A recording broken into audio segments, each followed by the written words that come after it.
Assalamu alaikum everyone. How are you all? Hope so people are doing well and enjoying a very happy and blessed life. Ladies and gentlemen, I welcome to all of you on my YouTube channel Study Station. मैं आप सब लोगों को एक बार फिर अपने YouTube channel पे welcome करता हूँ। लेडीज़ एंड जेंटलमैन, अगर अभी तक आपने मेरा YouTube चैनल सब्सक्राइब नहीं किया तो काइंडली मेरे YouTube चैनल को सब्सक्राइब कर दीजिए और बेल आइकन को प्रेस कर दीजिए ताकि आपको इन्फॉर्मेटिव वीडियोस के जो नोटिफिकेशन है वो टाइमली मिलते रहें। G D viewers, as you know, we were discussing one of the very important subject from BS English, Pakistani literature in English too. जी, तो ये है जी सब्जेक्ट का नाम जिसको हम लेके चल रहे थे और इसके अंदर हम डिफरेंट जॉनरास को डिस्कस कर रहे थे, just like the novel, the place, the poetry, ये सारी चीज़ों को हम लेके चल रहे थे। तो आज इस वीडियो के अंदर जिस चीज़ को हमने अपना वीडियो का हिस्सा बनाया वो एक पोएम है जो कि बहुत ही खूबसूरत अंदाज से लिखी गई है। And the title, the name of this poem is anniversary, and this poem is written by Daud Kamal. This is the name of the poem anniversary. अब जब हम वर्ड एनिवर्सरी सुनते हैं तो हमारे जहन के अंदर एक याद आ जाती है जो कि एक साल पहले या कई कई सालों पहले हुई थी। अब एनिवर्सरी जो वर्ड है बेसिकली इट ब्रिंग्स हैप्पीनेस, ये एक खुशी लेके आता है according to our views, according to our thoughts, कि जो एनिवर्सरी है वो एक ऐसा यादगार दिन है जो हमारे लिए खुशियाँ लेके आता है, या जो हमने पास्ट में खुशियाँ गुजारी थी उनकी याद ताज़ा करने के लिए ये दिन हमारी ज़िंदगी के अंदर आता है। But when you read out this poem तो आपके जो व्यूज़ है वो चेंज हो जाते हैं। तो बेसिकली जो एनिवर्सरी पोएम आज हम पढ़ने जा रहे हो वो एक रिकॉल तो होगी लेकिन खुशी की नहीं होगी, वो उदासी वाली होगी, वो परेशानियों वाली होगी, वो डिफ़िकल्टीज प्रॉब्लम्स वाली होगी जो आपकी पास्ट की ज़िंदगी के अंदर हुई थी। तो ये जो पोएम है ये हमें सिखाती है कि किसी का पास्ट अच्छा गुजरा होता है, किसी का पास्ट बुरा गुजरा होता है, किसी की यादें पॉजिटिव गुजरी होती है, किसी की यादें नेगेटिव गुजरी होती है। तो इन्हीं यादों के बारे में आज हम पढ़ेंगे anniversary. So without wasting of time, let's discuss the first slide, which is the short biography of our poet Daud Kamal. जी, पहले हम दाऊद कमाल साहब के बारे में जान लेते हैं। आपको राइट साइड पे उनकी पिक्चर नज़र आ रही है। He was basically a handsome man. ही तो अगर इसकी ज़िंदगी के बारे में पढ़ें तो हमें पता चलेगा he was born in 1935 and died on 1987। इनका जो जन्म हुआ था, पैदाइश हुई थी वो 1935 में हुई थी और इनकी जो मौत होती है वो 1987 में होती है। He is Pakistan most accomplished poet. अगर हम शायरों का जिक्र करें और स्पेशली पाकिस्तान के शायरों का जिक्र करें तो हमें पता चलता है कि उनमें से जो एक कंप्लीट शायर है जिनको हम एक अकॉम्प्लिश्ड पोइट कह सकते हैं तो बेसिकली दाऊद कमाल साहब ही हैं। दाऊद कमाल साहब पाकिस्तान के सारे शायरों में से एक अकॉम्प्लिश्ड, मुकम्मल और एक कंप्लीट टाइप के जो आप कह सकते हैं वो शायरी है।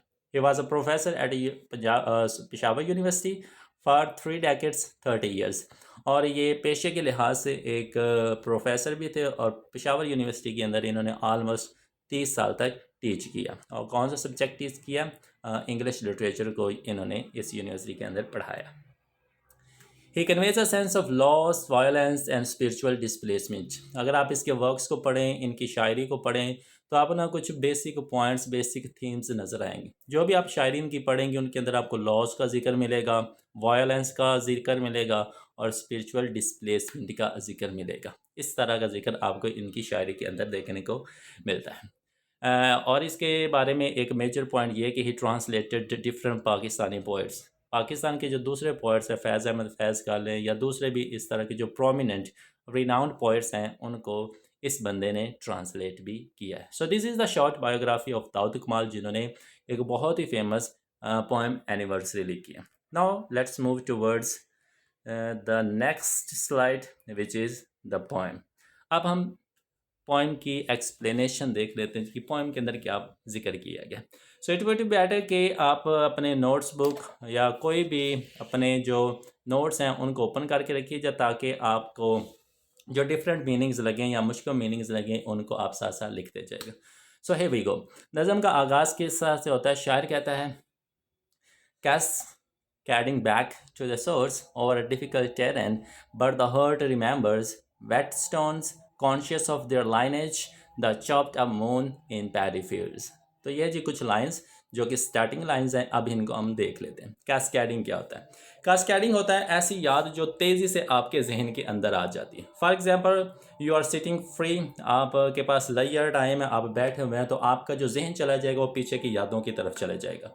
और जब यादों की तरफ चला जाता है तो तेज़ी से जो एक अंबार लग जाता है, एक यादों का एक ढेर आपके जहन के अंदर आ जाता है, उसको कैस्केडिंग कहते हैं। बैक, वापस आना, यादों का वापस आना। कैस्केडिंग बैक, तेज़ी से मुसलसल लगातार यादों का वापस आना। टू द सोर्स, सोर्स कहते हैं बुनियाद को, वजह को भी कहते हैं। बुनियाद जहाँ से एक चीज़ का आगाज़ हुआ है। फॉर एग्जांपल, आपकी शादी को 1 साल हो चुका है, आप फ्री बैठे हैं, तो आपका जो सोर्स होगा वो 1 साल पहले चला जाएगा कि 1 साल पहले किस तरह से आपकी शादी हुई, क्या क्या खुशियाँ मनाएंगी, किस किस तरह की रसूमात आपने अदा की। तो वो जो सारा सिलसिला होगा तेज़ी से लगातार से आपके जहन के अंदर आना शुरू हो जाएगा। तो इसको कहते हैं cascading back to the source.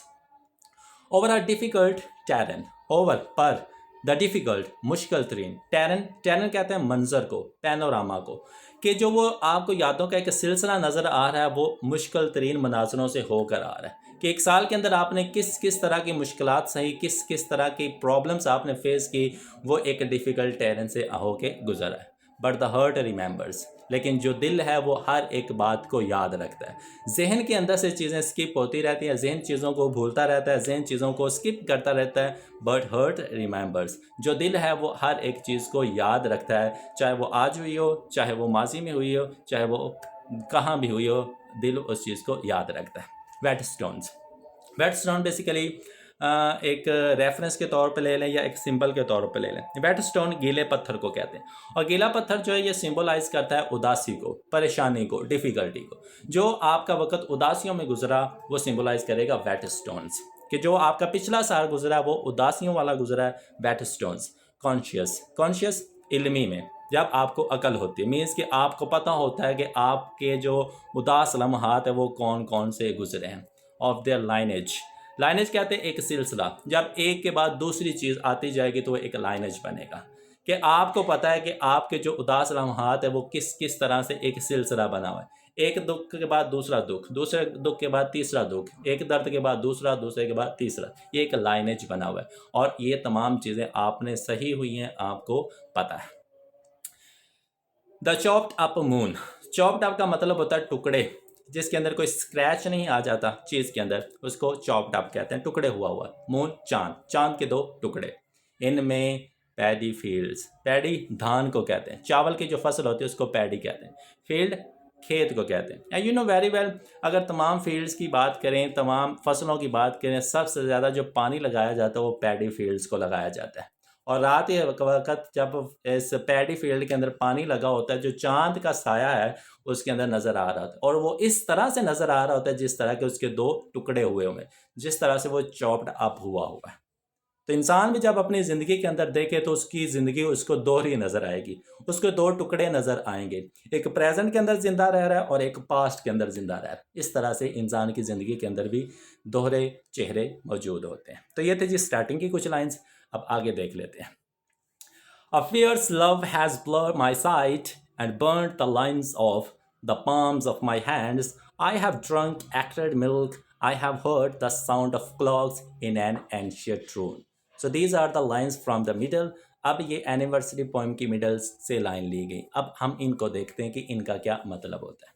A fierce love, fierce love कहते हैं ग्रेट, डीप, वो मोहब्बत जो एक गहरी मोहब्बत होती है। हैज़ ब्लर्ड, मुझे अंधा कर दिया था, धुंधला कर दिया था। माई साइट, मेरी नज़र को। मैंने इंसान से, शख्स से या चीज़ों से इतनी गहरी मोहब्बत की कि उसने मेरी बिनाई छीन ली, उसने मेरी बसारत छीन ली, उसने मुझे अंधा कर दिया। मीन्स के कभी कभार आप किसी शख्स से इतनी ज़्यादा मोहब्बत करते हैं कि उस इंसान के अलावा आपको कुछ भी नज़र नहीं आता। Either it is good, either it is और इट इज़ बैड, चाहे वो अच्छा है चाहे बुरा है, आप उस चीज़ की तमीज़ नहीं करते। बस आपने उस शख्स को चुना होता है, उससे गहरी मोहब्बत होती है और वही आपका सब कुछ होता है।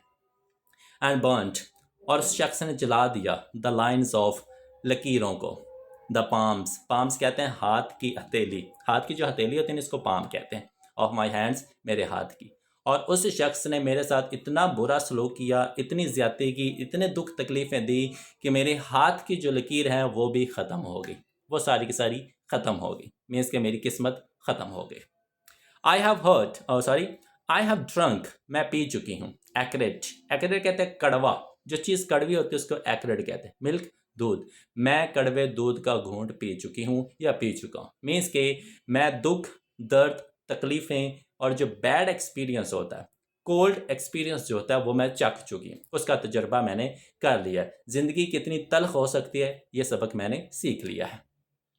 आई हैव हर्ड, मैं सुन चुकी हूँ, द साउंड, आवाज़ ऑफ क्लॉक्स, क्लॉक कहते हैं जो लकड़ी की भारी आवाज़ होती है ना उसको क्लॉक कहते हैं। क्लॉक यहाँ पे एक मर्द की जो कोल्ड पर्सनैलिटी होती है ना उसको भी कहा गया है कि मैं इंसान की कोल्ड पर्सनैलिटी सह चुकी हूँ या सह चुका हूँ। उसके तेज़ तेज़ कदमों की आहट मैं सुन चुकी हूँ, तेज़ तेज़ कदमों के साथ उसने जो बुरा सलूक किया मैं उसको सह चुकी हूँ। In an ancient ruin, ancient कदीम, रून खंडरात, कदीम खंडरात के अंदर, मीन्स के माजी के अंदर जब हम साथ रहा करते थे तो उस इंसान की जो ज्यादती है, उस इंसान ने जो मेरे साथ जुल्म किया उसको मैं सह चुकी हूँ। देन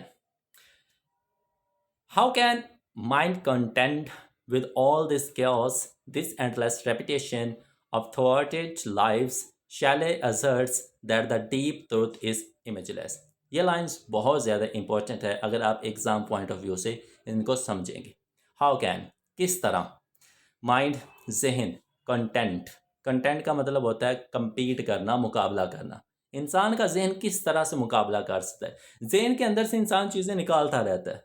बट ऊपर फर्स्ट लाइंस के अंदर आपने क्या पढ़ा था, बट हर्ट रिमेंबर्स, लेकिन दिल चीज़ों को याद रखता है। अब ये किस्म की वॉर है, जंग है माइंड की और हार्ट की, कि जो जहन है वो चीज़ों को स्किप करता है, चीज़ों को ख़त्म करता है, लेकिन दिल उन चीज़ों को याद रखता है। तो जो जहन है वो किस तरह से मुकाबला करे with all this chaos, chaos कहते हैं अफरा तफरी, बेतरतीबी, इंतशार। तो जो जहन है वो बेतरतीबी का, अफरा तफरी का, इंतशार का किस तरह से मुकाबला करेगा। जब दिल उसको बार बार याद करवाएगा कि तुम्हारे साथ ऐसा हुआ, ये हुआ, वो हुआ, तो जो जहन होगा, दिमाग होगा, वो इंसान के साथ किस तरह से मुकाबला करेगा। दिस ये एंडलेस, ना ख़त्म होने वाली रेपिटेशन, बार बार आने वाली चीज़, बार बार वो जो यादों का सिलसिला है, यादों की जो लाइन है जो वो बार बार आएगी, तो जहन किस तरह से मुकाबला करेगा। और थ्वार्टेड लाइव्स, थ्वार्टेड, ना रुकने वाली, वो चीज़ जो कभी भी नहीं रुकती, लाइव्स ज़िंदगियाँ, वो ज़िंदगियाँ जो कभी भी नहीं रुकती, उनके अंदर दुख तकलीफ़ें आती ही रहती हैं। अब यहाँ पे एक रेफरेंस यूज़ होगा, यहाँ पे एक एलोजन यूज़ होगा, शैले अजर्ट्स। शैले क्या बताता है, शैले अजर्ट करता है जी, दैट के द डीप ट्रूथ, कि एक गहरी हकीकत, जो शैले है वो एक गहरी हकीकत बताता है। क्या, डीप ट्रूथ इज़ इमेजलेस, कि जो तलख हकीकत होती है वो इंसान कभी भी ज़ाहिर नहीं करता, वो कभी भी अक्स उसका नहीं दिखा सकता, वो हमेशा इमेजलेस होती है। कि इंसान का जो बैड तजर्बा है, बैड एक्सपीरियंस है, वो दूसरों के सामने खुल के कभी नहीं बता सकता। तो जो एक गहरी हकीकत होती है वो हमेशा इमेजलेस होती है। Then the last lines, an invisible word perches on my shoulder and speaks to me in a language I do not understand, ashes and dust. I'm only a wordsmith. अब क्या होता है जी, एन एक invisible, ना नज़र आने वाला, bird परिंदा, एक ना नज़र आने वाला परिंदा, परचेस बैठ जाता है, परचेस का मतलब होता है बैठ जाना, ऑन माई शोल्डर मेरे कंधों पे। एक ऐसा परिंदा है जो नज़र नहीं आता, वो मेरे कंधों पे बैठ जाता है। मीन्स के माजी की यादें, माजू के दुख, माजी के दर्द नज़र नहीं आते, लेकिन वो इंसान के जहन पे सवार हो जाते हैं। एंड स्पीक्स टू मी, और वो दुख दर्द बात करते हैं, इन अ लैंग्वेज, उस ज़ुबान में आई डू नॉट अंडरस्टैंड, जो मुझे समझ ही नहीं आती। मीन्स के माजी की जो दुख दर्द वाली तकलीफ़ों वाली यादें हैं वो आ जाती हैं। अब वो जब आ जाती है, इट मीन्स कि वो प्रेजेंट में है। प्रेजेंट में यह है कि इट मीन्स कि वो आपसे बात कर रही हैं, आपको याद करवा रही हैं, लेकिन वो आपको समझ नहीं आ रही कि आप उन यादों से किस तरह से छुटकारा हासिल करें। तो ये मतलब होता है वो बात तो करते हैं उस ज़ुबान में जो आपको पता ही नहीं होती। एशेज़, एशेज़ कहते हैं आग लगने के बाद जो बाकी चीज़ बचती है ना उसको ऐश कहते हैं।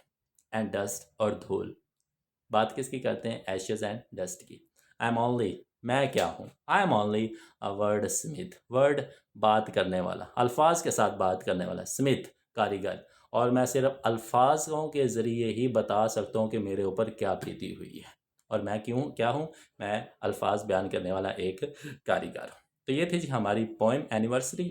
उम्मीद करता हूँ कि इसके अंदर जो दुख दर्द बयान किए गए हैं वो आपको अच्छे से समझ आ गए होंगे। सो इंशाल्लाह आपसे फिर मुलाकात होगी। Thank you so much. Have a nice day to all of you.